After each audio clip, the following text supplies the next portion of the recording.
Good evening, everyone. Can you hear me all okay? Yes.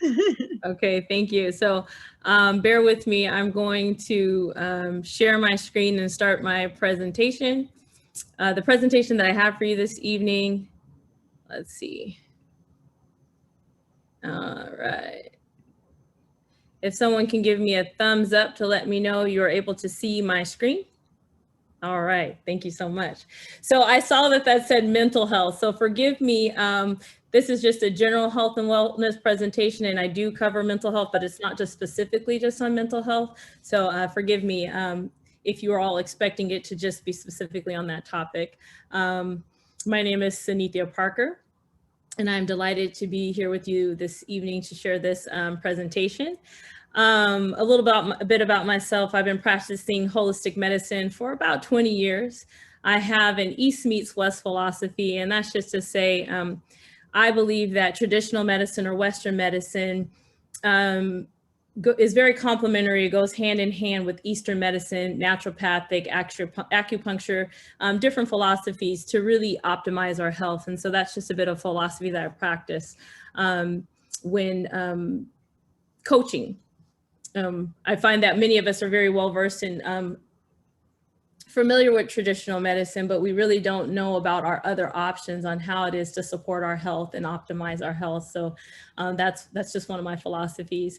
I'm also a founder and CEO of a local nonprofit, Temple Lifestyle. Temple Lifestyle is a nonprofit that focuses on health education and programming specifically for communities of color. In addition to that, I'm currently a PhD student at the University of Washington School of Nursing, where I'm working on pursuing a degree in philosophy of nursing science, where I have a research focus of advancing, health equity for African Americans. So, putting together a presentation, I always kind of cringe because, I really am about interaction and engaging and kind of reading my crowd. You really never know where people are in the health journey and what's needed. And so I think sometimes the worst thing is just kind of talk at people and share this information because really, it's nothing we really haven't heard before. There's nothing new under the sun on what it is that it takes to manage our health or be healthy. So that being said, I hope that the information is presented in a way that may resonate with you and may shine a new light on something that you've heard before, but maybe, water that seed a bit more to where it's ready to take root or just take you to another level and meeting you where you are in your health journey. The little logistics, I don't know how everything was working, but when I hear or you answer questions, it helps me cater this a bit more to you. So please go ahead and interrupt, ask questions. That's okay with me. Otherwise, we can save the question and answer for the end. I'll leave time. I do find that, when you have an opportunity to work with a person of myself, take advantage, get as much information as that person, build that connection, have that person speak specifically to where you are in your life right now to give you some tools for your health and wellness. So that's what I'm here for, and hoping that I'm able to provide that and create a safe space for some conversation at the end where we may share transparently on areas that we're struggling through, and then I might be able to speak into that or give advice or tools or resources that you may use to help you in those spaces. So anytime I'm going to give a presentation, I always prayerfully ask God what it is that He would have me share. And at some point, you never know when that is, He drops a vision. And so that vision is, let's see, advancing my screen here. There we go. What is your vision for health? Health is complex. And I find that I've been doing health coaching for many years. And many times when I work with people about health, people have goals for their health. I want to lose weight. I want to stop taking medication. But not many people have really stepped back to create a vision for themselves on what health really is. What does health really look like for you? What is your vision of health? What is it that you want to live into? Much like you might envision your next job or your career, creating a real vision of health. And so that is what God laid on my heart for this evening, to frame this conversation about creating a vision for health. Health is complex, and I think I spoke to this before. It's really an individual journey. And I hope that by the end of this presentation that I'm able to provide some tools and strategies that for you to really create a vision of health and live into that vision of health. What I found, and I know that we all find in each day, is that we are fearfully and wonderfully made, and that your vision, or dare I say, recipe for health is unique to you. The ingredients, as I said before, on how to achieve optimal health is nothing new under the sun. But just like putting together a wonderful recipe, how much you use, a little this, a little that, is different for everybody. As I said, health is multidimensional. What I find that many times is many of us tend to compartmentalize health, and we see it as just in that physical state, my physical health. But health is much more than just your physical health. Health is your spirit. Health is your mind. Health is your physical body, your emotions, your financial well-being, relationship with others. And there's others on this list. Anything that aligns with your core values and beliefs would be a component of your health. And so I'm saying that to say is extending that picture, extending your vision of health. What does that look like beyond that compartmentalizing physical health? You know, many of us, we got spiritual health over here. We do physical health over here. I don't know what we're doing with mental health for other, but let's begin to shape that into one multidimensional picture. I don't know about you, but during this pandemic, I've been learning a lot about myself. And what I found is this is during this time in the social climate, that my mind has become full. And I tend to be a very mindful person. A lot of the work I do is around mindfulness. I think being Christians, we walk and we aspire to be mindful and used by God each day, but in stressful times, we become full in the mind, but are we operating mindfully? So this is just me sharing a little bit about how I see health and beginning to, as you paint a picture of how you may see health for yourself. Achieving health and wellness is an active process of mindfulness and making choices towards living a healthy and fulfilling life. Health is more than being free from illness. It is a dynamic process of change and growth.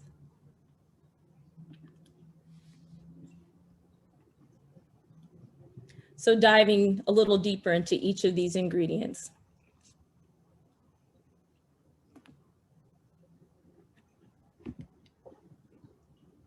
One that we often hear about is eating a healthy diet. And I'd like to work on changing that. Narratives has become so important. The words we say, is it straight space? How do we talk to ourselves? So I've been working on really shaping how I speak and how I speak to others, because in speaking to others, this is how I'm speaking to myself and how I'm living into this, how I see myself. So nurturing the body with nutrient foods. What does that look like? Nutrient-rich foods are high in vitamins and minerals, high in healthy fats, high in fibers, and low in sugar. So what are some ways in which we can build a practice around eating a nutrient-rich diet? One of them is practicing the 75-25 rule. That's making your plate 75% fruit and vegetables, and dare I say, focusing on vegetables. We like fruit because of the sugar component, but vegetables. And then 25% other, and that's your protein and grains. Or another way I like to say it is make vegetable the star, and make your meat and your protein and or grains the side dish. Eat like a rainbow. Other things are to avoid high inflammatory foods such as dairy, sugar, processed foods, fried foods. These are foods that cause inflammation in the body and that are deleterious to our health. They really don't help us. Some other helpful tools to modify your eating or to nurture your body as far as the foods. Avoid eating 2 to 3 hours before bed. Eat several small meals or think of grazing throughout the day. I find that so many people don't eat or eat one large meal a day, and that really confuses and disrupts our metabolism. Other helpful things are, one, to reach for water when you're hungry, or making sure you're drinking plenty of water each day. I tend to, I'm not always good when I'm not being mindful. I don't do this, but when I'm being mindful, I grab for vegetables or fruits first when I eat. When you eat these first, they will satiate you and you will eat less of those other things, because our minds in God's uh, magnificent design, when we eat it's communicating something, it's sending signals. We start to crave things, may it be sugar or whatever. But then when we put nutrient rich foods in our bodies, you'll find that those signals turn off a lot more quickly. Sometimes that's why we can eat a bag of chips and we can keep going. Often what that's telling you, your body's telling you, is that you have not given me what I need. So it's saying I need more, but what really it's saying is, you're not giving me the essential nutrients and vitamins I need. So I'm asking you to give me more. Did I see a question there? No. Okay. Sorry. Thank you. You're attacking me, but in a way that's loving. I will hide my plate. All right now. I love it. Thank you for your feedback. And I think if there's some other considerations you might change is to avoid fad diets. There's, you name it. What is that? Intermittent fasting. I would avoid those things. They're not sustainable. So if you're going to make any changes, considering making changes that are going to become your new way of life, or as we like to say, lifestyle changes. So a lifestyle change may be deciding I'd like to be pescatarian. Pescatarian or veganism, which I practice, they're complex, and I would make sure you get well educated on how to do those things, because if you want to eat predominantly seafood, well, then there's the issue of mercury. And so then you have to learn, like, I love fish, but I have to alternate my fishes. I can't have salmon every day. And there's actually recommendations of how much to have, because each seafood has different levels of mercury. So we do have to take the time to educate ourselves as we transition into adopting a lifestyle. But that's okay, because the time you spend learning that is the time you spend growing and then kind of making those changes. It's a slow process. Veganism, if you would like to if that's something you'd like to consider, one thing that's challenging about veganism is how to get a complete protein. Once you give up meat, how is it that you eat to where you can get complete proteins now that you've given up meat? Knowing how to combine foods to make sure you're getting that, because regardless if we give it up, we still need it. These are essential building blocks for our body. And so we do need to make sure we're supplementing or making sure we get that. So it is a process, and I recommend, exploring it and also seeking out people who can help you make those changes. Let's see, is there anything else I'd like to share about that? Oh, essentials, we'll see them. They're in our building blocks, but I'm going to say them. They're going to become redundant. And I think by the end of the presentation, you'll understand why. Sleep, getting enough sleep is really important. And managing your stress. Why are these important? Because stress, especially stress, these are the drivers often of our behaviors. And so our body, again, very intelligent, but sometimes we don't know what we're hearing. Our bodies don't know the difference between fatigue and hunger. So a lot of times when you're sometimes when I'm hungry and it doesn't make sense that I'm hungry, sometimes I have to step back and say, is it stress? Am I tired? And learning to recognize those things and not mindlessly just eating, thinking I'm eating because my brain is sending those signals, but those signals are not necessarily hunger. So that's all I have to say about that. Oh, was there a question? Mm-hmm. Yes, Sister Parker, this is Brother Kirk. In that, what you were just saying, in our culture of Black people, we tend to focus more on disease management rather than disease prevention. You know what I'm saying? And Exactly. So we eat salt, sugar, we eat foods that taste good. And as we get older, now we just want to manage diseases rather than being taught how to prevent them in our younger childhood ages. Yeah, and this is a little later in the presentation, but it's probably timely. And so I'd like to speak a little bit to that. Has everyone ever heard, let thy food be thine medicine? And in the magnificence that we were made, our bodies tell us what we need. And so it's learning to have such a connection with yourself, such a connection with your body, of recognizing those signals that your body is sending. Like you keep hearing me say, I'm tired, I'm hungry, I want to eat. Well, I've learned that hunger does not always mean hunger.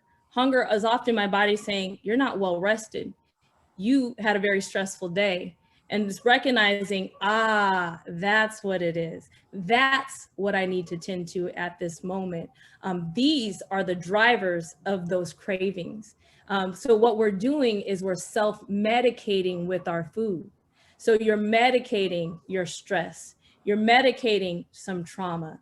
So hopefully we'll get a little bit more into that, but that's speaking to what we're experiencing. Is we've learned these are coping, which ways we cope with our food and we soothe ourselves. Yeah.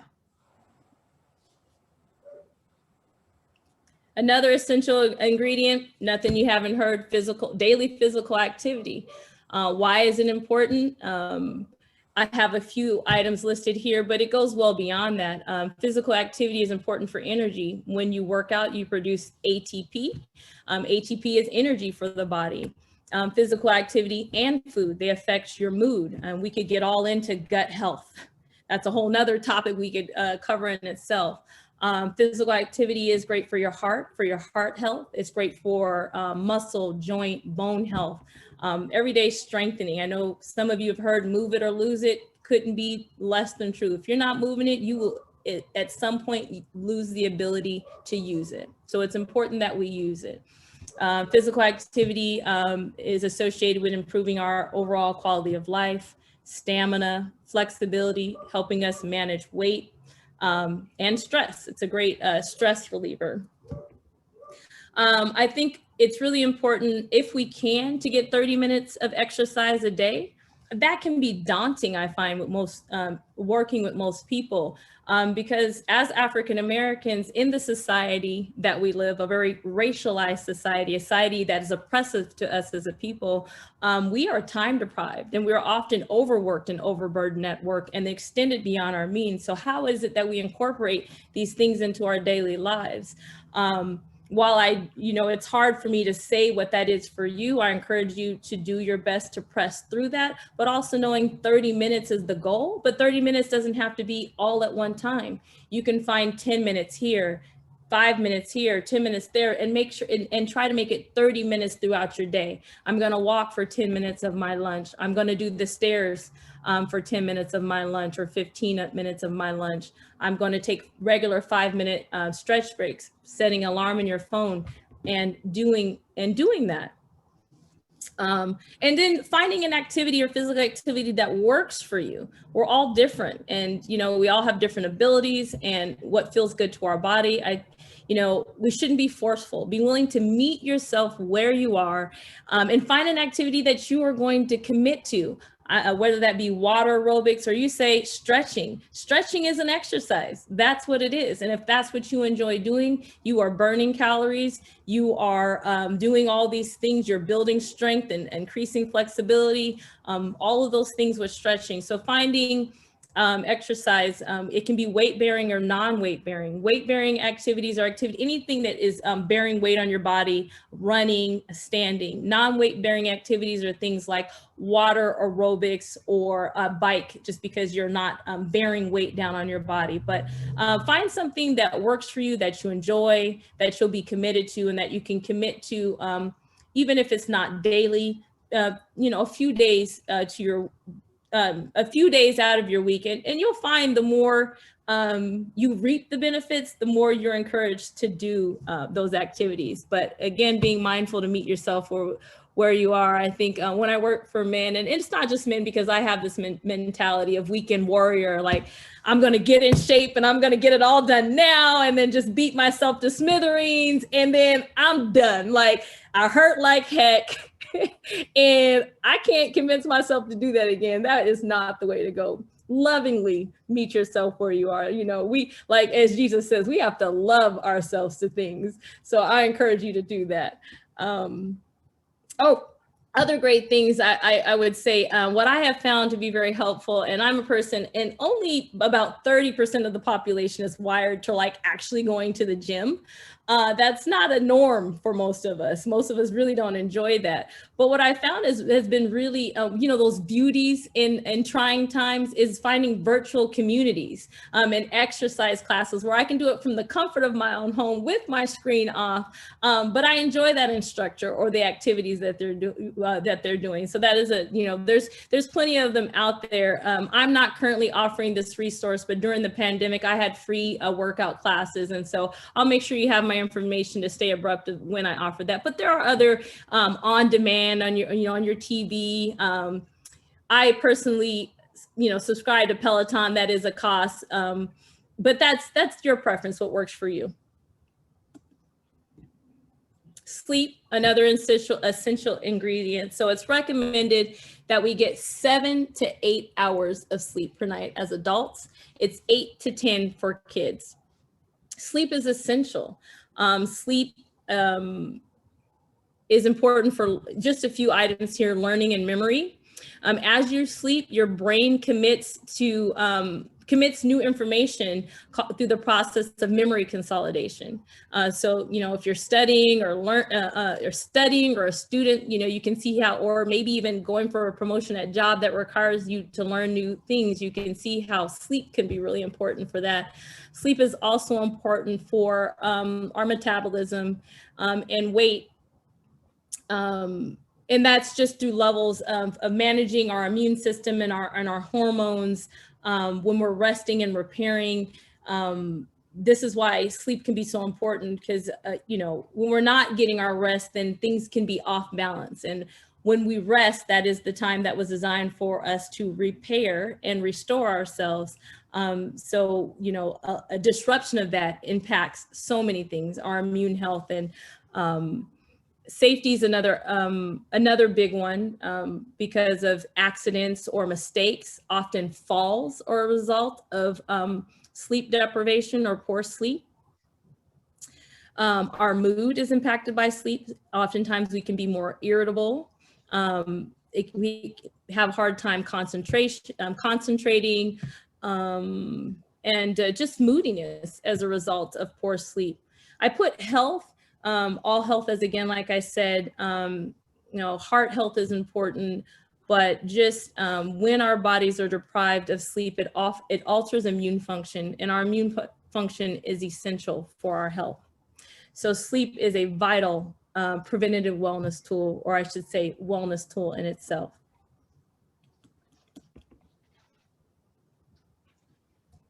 Now a little bit about mental health.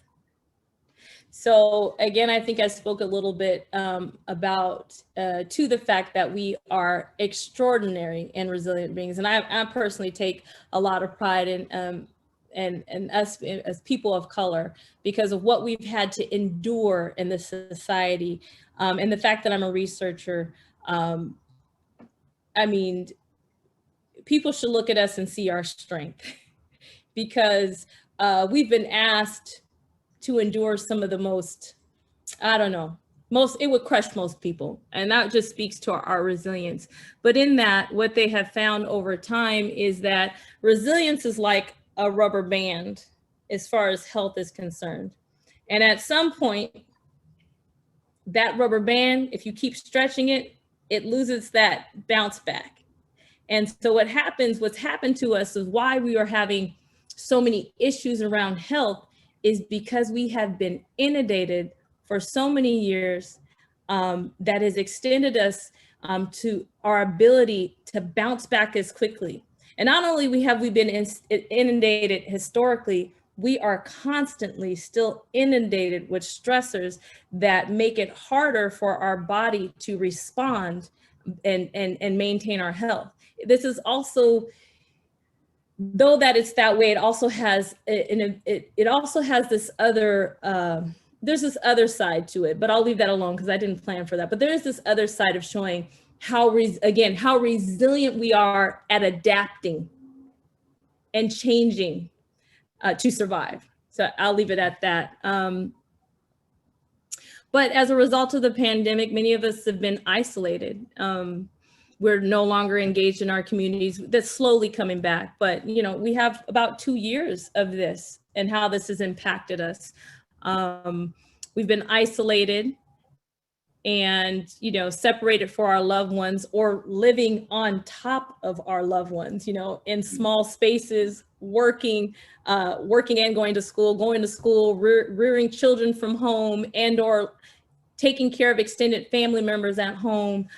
It has just been trying on our health and our mental health, and has extended us beyond our usual coping mechanisms on how we deal with mental health. Not only that, I find that the pandemic, the social climate has also it's been a trigger for us, for many of us. I spoke a bit about historical trauma from living in a white supremacist society.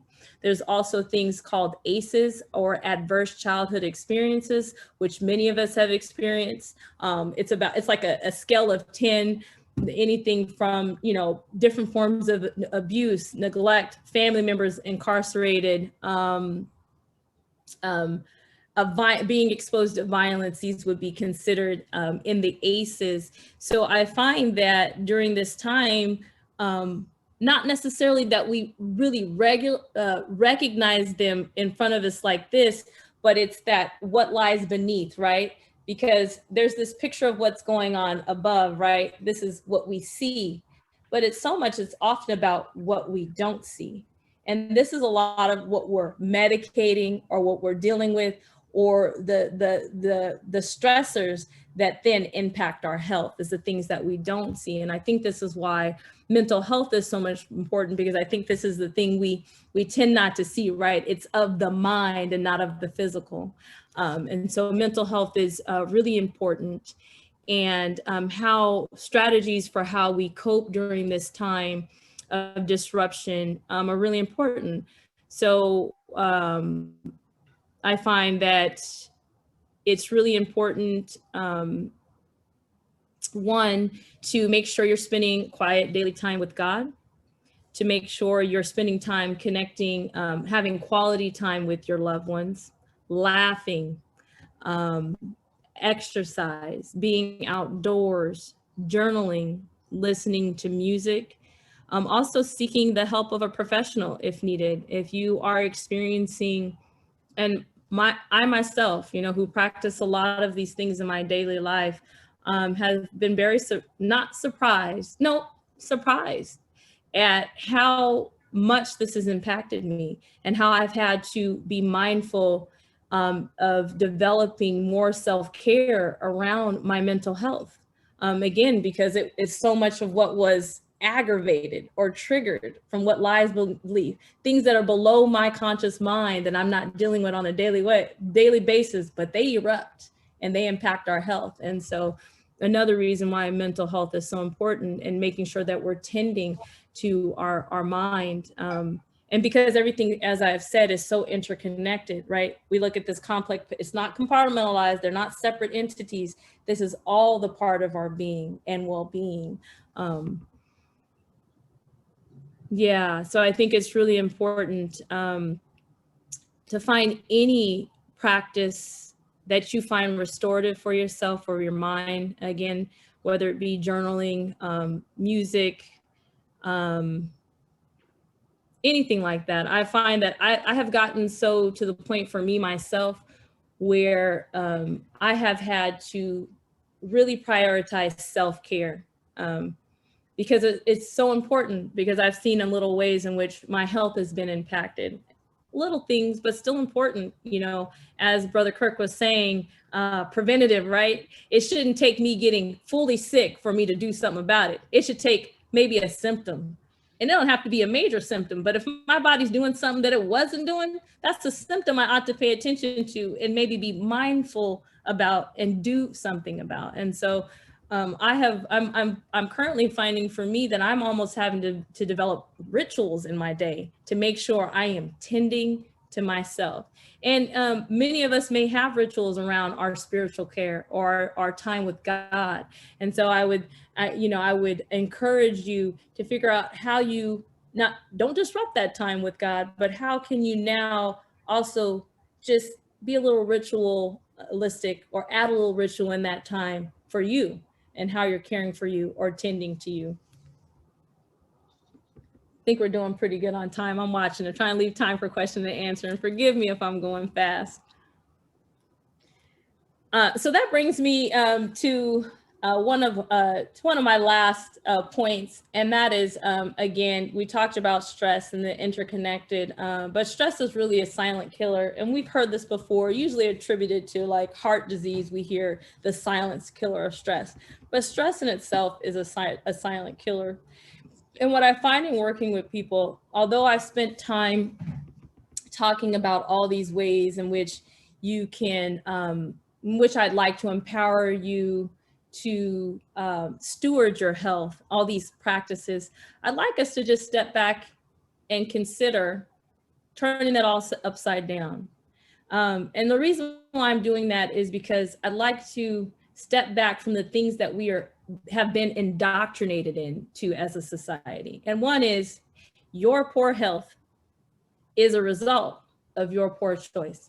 How many people have come to adopt that philosophy? It's because I am not making those choices. It's because of the things that I am doing. And that's why I am not healthy. Has anyone else, like, it's what I do? I'd like to challenge you on that and say, we do have a responsibility to steward our health. That is ours and ours alone. That is something that, again, is ours and ours alone, and we should gratefully take that back as ours. But the machine of health is the machine of wealth. Health disparity is wealth for our society, and our disparities in health are not a result of just our poor choice. Our disparities in health are a result of being oppressed as people, marginalized as people. So while you're recognizing the things that you can do to empower yourself and take charge of your health, I would like to have you start to open your eyes to the stressors that are driving the health, the poor health. You know what I'm saying? The stressors that are driving those behaviors. What stresses in your daily lives are driving those behaviors? And what can you do about those stressors? Because if we don't address those stressors, no matter how much we're making those changes, those stressors do not change. So it's really, forgive me, my family's coming in. I didn't anticipate that. I'm so sorry. I might have to move. Sorry, guys. Can you guys go downstairs? Thank you. Woo.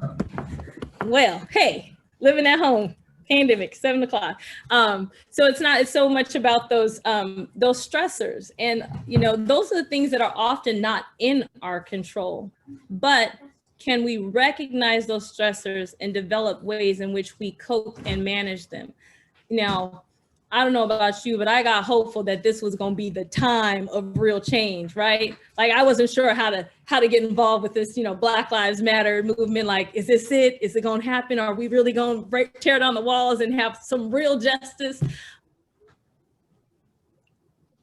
Yeah, I'll leave it at that. But it got me hopeful because it's those things, it's those oppressions in our society. It's these things, you know, we keep hearing in COVID-19 that African-American population are more affected, but you know, but what that does is create the narrative or pictures that we're more susceptible or we're more vulnerable. What it doesn't speak to is that we live in environments that don't have access to the things that we need, or maybe we don't have the same income or time to spend on our health. Like it doesn't speak to those inequities that are really happening that are the results of our poor health. And that takes into a whole nother, you know, conversation. But I guess I say that to say that I just don't want us to be blind of those drivers, because when we're in a society and things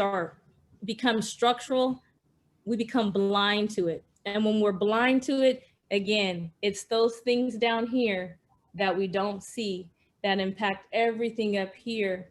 And to really address health or our wellness or the things up here, we have to get to the root of the things? What are the drivers? And so I guess I'm saying, make sure you take the time to get to the root, to the drivers of your stress. Is it trauma? What is it? Spend time with yourself, getting to the root, because it's in getting to the root and addressing the root beyond, which traditional medicine does, Western medicine. This is why I like the East philosophy of treating symptoms versus really addressing the issue in a holistic manner. And that's a different way of approaching health. And so I encourage you to begin to incorporate these practices of self-care, of finding your ingredients, your recipe for health. But in doing that, I encourage you to be mindful of getting to the root causes, because those are the drivers and we need to address those. Finally, before we get to some little engagement, I hope, or question and answer, I'd like to bring us back to this beautiful picture. I was very thoughtful in this picture. When we look at this picture, you can just see a beautiful scene. Oh, that's beautiful. Makes me feel good. But if you look at it a little bit more, there was a vision. Someone had a vision. They had to sit and think of this masterpiece here, the trees that they were going to plant, the colors, the heights, the leveling, the rockery, the path. That took time in creating a vision. And so I go back to that concept is, what is your vision for your health? Have you taken time to construct a picture of a vision and begin to live in it fully? What does that look like? When I'm healthy and well, do I have financial peace, time to work out? What does that look like for you? And then taking it a little bit further, not just my health, what is my family's health? What is the vision that I have for the health of my family? And then taking it a bit further,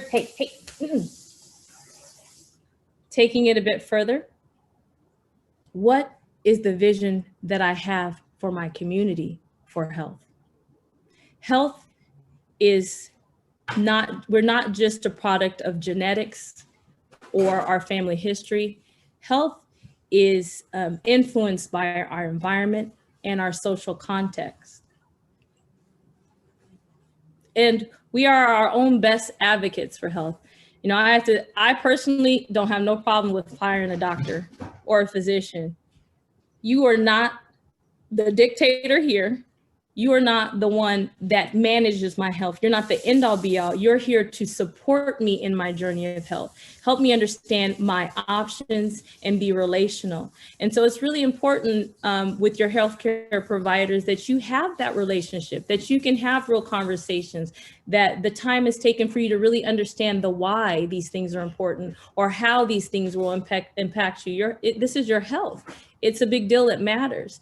And it is important that we develop, that we enlist a team of people around us that support and empower us to be as healthy as possible. So, any physician won't do. Your physician matters, your healthcare team matters. It's all about, making sure that you have the tools and resources, the knowledge to steward your health as well as you can. And part of my mission, I feel like, is giving back, is really helping us understand, moving away from this. But, part of what I do in the work is really helping us understand that as a community, no one gets to tell us or narrate our health. And that's what happens. We are the own narrators of our health. And as a community, we can create and cultivate environments that empower us as individuals, as one another, to live healthier lives. And I think that's why we see this movement within the churches of realizing that is something that we have to take back for ourselves. We see our people struggling, but that's something that, we can only address for ourselves. So that gets me into a little bit of a different place, but some concrete steps, if I were to leave you with is one, taking the time to really sit with creating a definition of what health is for you and what that looks like. And then two, once you kind of have a working definition on what you feel like health is for you, create a vision and really live into it, whether that be do journaling. If you like to draw, let it be drawing. If you like to do a vision board and cut pictures and create this beautiful picture of what that looks like, whatever picture speak to you of what this is what health looks like for me, whatever it is that takes that vision and kind of creates it, it makes it kind of real and tactile that you can live into it.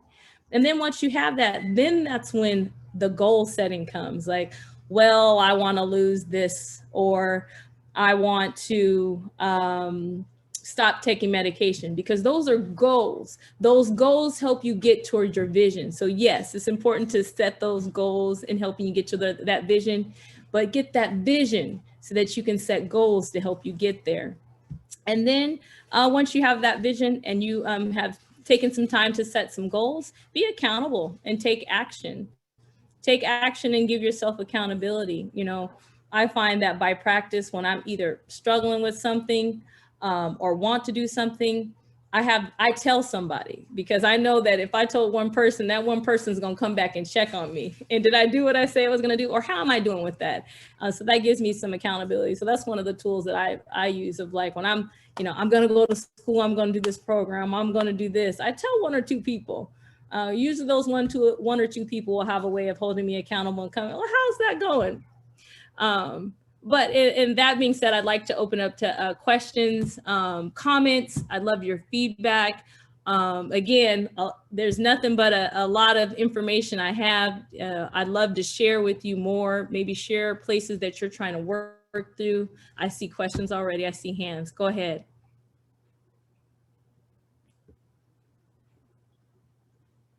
Okay, I'll start. Hi, I'm Christy Jordan. Can you, every day, home, work, school, out in public, we're exposed to so many environmental toxins. Can you please talk about the need and why it's so important to do detoxification? Sure. And detox, everything. Yeah. Detoxification is important. And there's different ways in which you can detox the body. We are inundated by toxins, whether it be through environmental toxins and or some of the foods that we put in our body, especially if they're high in preservatives, we're putting toxins in our body. So doing detoxes regularly, whether that be once a year, every few months, once a month, can be important. There are different ways in which you can detox. You can detox with foods. So you can do an elimination diet by giving up maybe just fruits and vegetables, a way of detoxifying. Hydrocolon cleansing is another form of detoxifying. You can do, protein powders as a way, like elimination diets of supplementing as a way of detoxifying. Epsom salts bath is another way of purging and detoxifying. An important thing about detoxification is we get really excited about releasing the toxins into our body, out of our bodies, right? So we go to say you work out, this is a good example, or go get a deep tissue massage.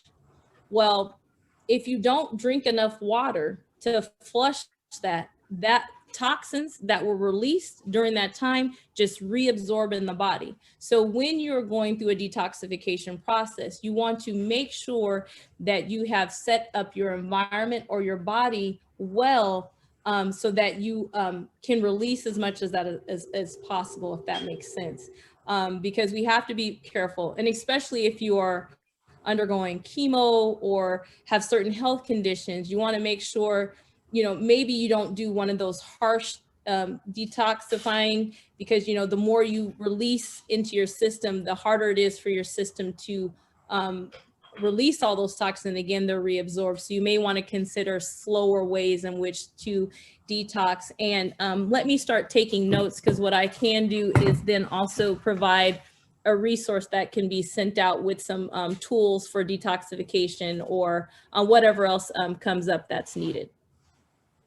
Does that help answer your question or speak a little bit to that? Yes, thank you.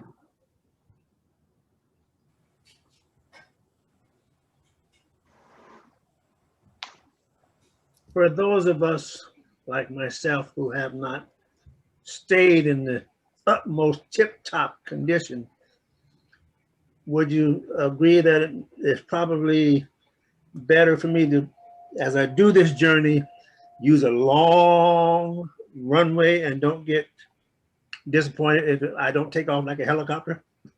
Most definitely. Again, when I say meet yourself lovingly where you are, I mean that and wholeheartedly, because what happens again, when we start to activate what's here.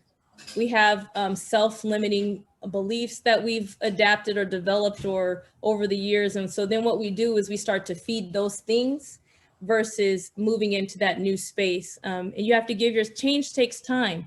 I mean, we can see it in nothing's overnight. So we have to be willing, it's society. That's one of those societal things, like the now, the tomorrow. That's not real. That's not how things happen.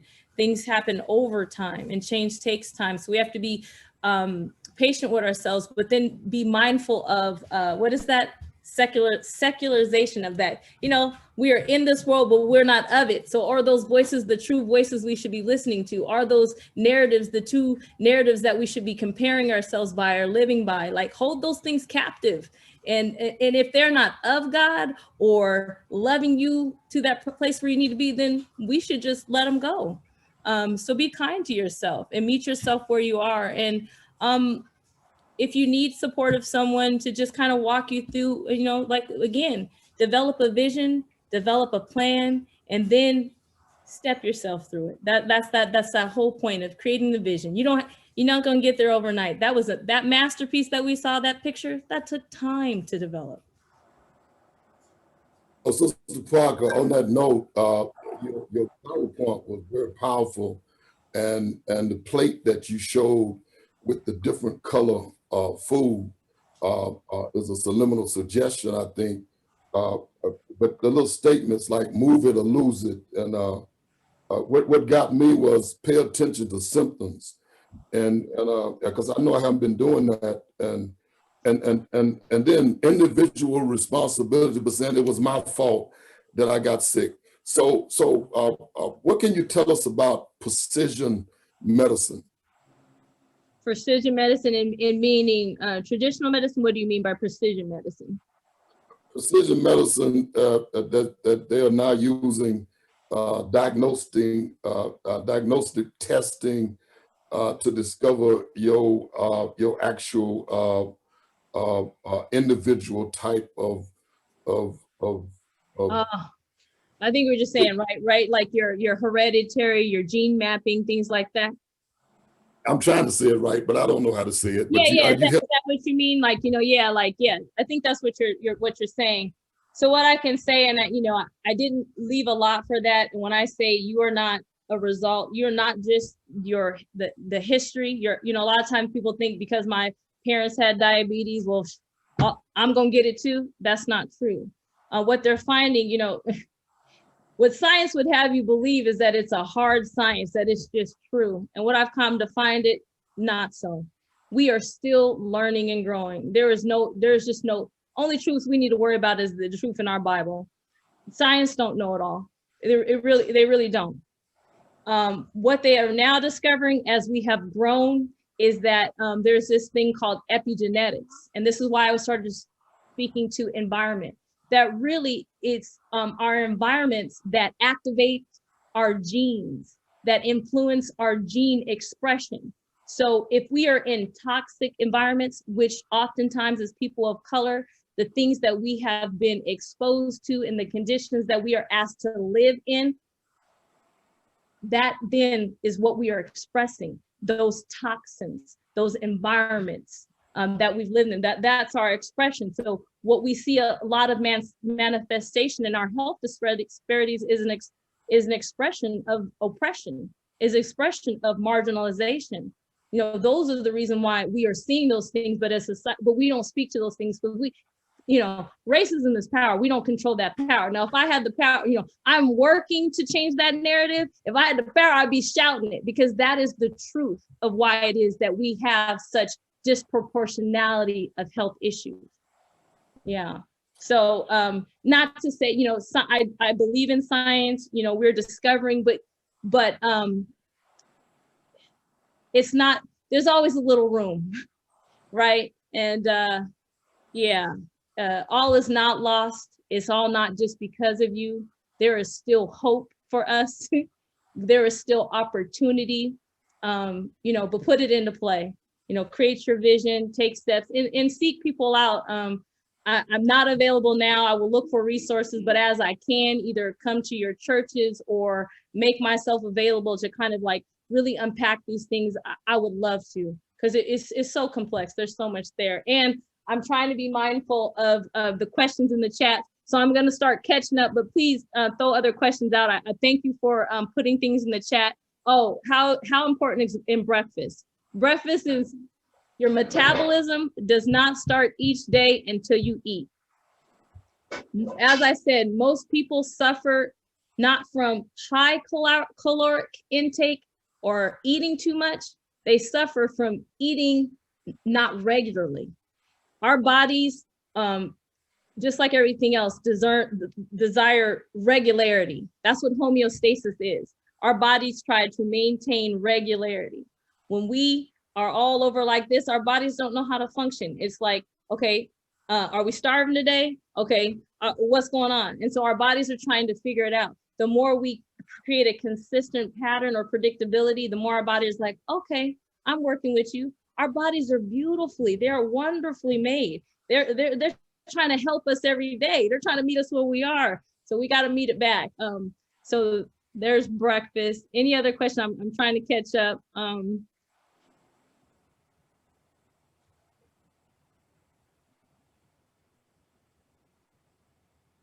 Wow, thank you so much, everyone, for your feedback.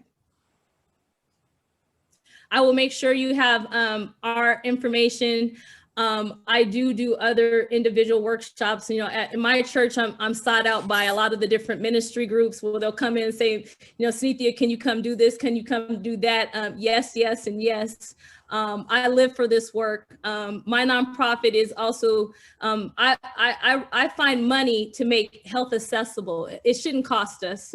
Health is our wealth and we shouldn't be asked to pay for it. So this is why I have a nonprofit, to find grants and programming to where I can make health accessible to us. And so thank you. I'll make sure the information is provided. Sister Parker, we're working with the Hope Health Ministry with the National Baptist Convention, and some of the churches are going to work with me in using that model. It's just that seeing how Tabernacle have such a vibrant health ministry, you would definitely be a great resource to help us, because one size does not fit all. But I really do want every church to have a vibrant health ministry that fits their particular congregation and community. And you have really hit the nail on the head on everything that we need. So thank you so much for being so intentional. Thank you. And the question, there was a question, and yes, I'd love to be a resource. Thank you. I'm happy to support. I too do believe that each church should have a very vibrant health ministry. And I even have deeper thoughts on that, being that I'm in research, because we should be the ones leading the research for our communities and bringing in the money to heal our communities. No one else knows better than us. As far as teens and sleep go, I would say, you know, teens are still developmental. I would kind of categorize them with our children. And I would say teens need 8 to 10 hours of sleep because there's so much going on with them. I know that they're a harder population to get to sleep, but if you can encourage your teen to get that much sleep, it's possible. Bare minimum is 8 hours. 7's pushing it, but yeah, 8 hours. Sister Parker, it's Reverend Mitchell, Bethlehem Baptist Church. I just wanted to, first of all, it's great information that you've given us, not just personally, but spiritually as well. But there was one word that you used earlier in your presentation, that was indoctrination. You know, with me being a country boy, you know, I just believe the church has adopted this tradition as well, this country tradition that the way to the heart is through the stomach. And so have you considered how do we break the traditional Southern measure of hospitality that, maybe there's some church folk on this platform that's going to get upset with me asking this question, but but how did you break that norm? Because we love to eat as a people. We love to eat, and there's some specific stuff. Okay, so briefly, I'll touch on this and leave you with this, and please, I'll leave my information and we can talk out more. I tell you, Daniel, the book of Daniel. The book of Daniel was the first place where I realized what was happening when Daniel was choosing to not partake in the king's table and feast. What he was saying, just as much as I am not participating in the way in which you do life, there are other ways in which you can infiltrate my system and I can be blindly indoctrinated into your way of life. That is also by partaking in the customs and traditions. So when he abstained from eating that food, he was abstaining from that way of life. And that is why we have to begin to take everything captive, everything, whatever has a stronghold on you, whatever, food, whatever, we have to sit with it and we have to be prayerful about it. And we have to make sure that nothing but God has us. And if something has us like that, then we need to work through our process of working through it and break those chains, because that's not how we were designed. That's not who we were designed to be. And yeah, I can go deep on that. I hope that speaks to that even just a little bit.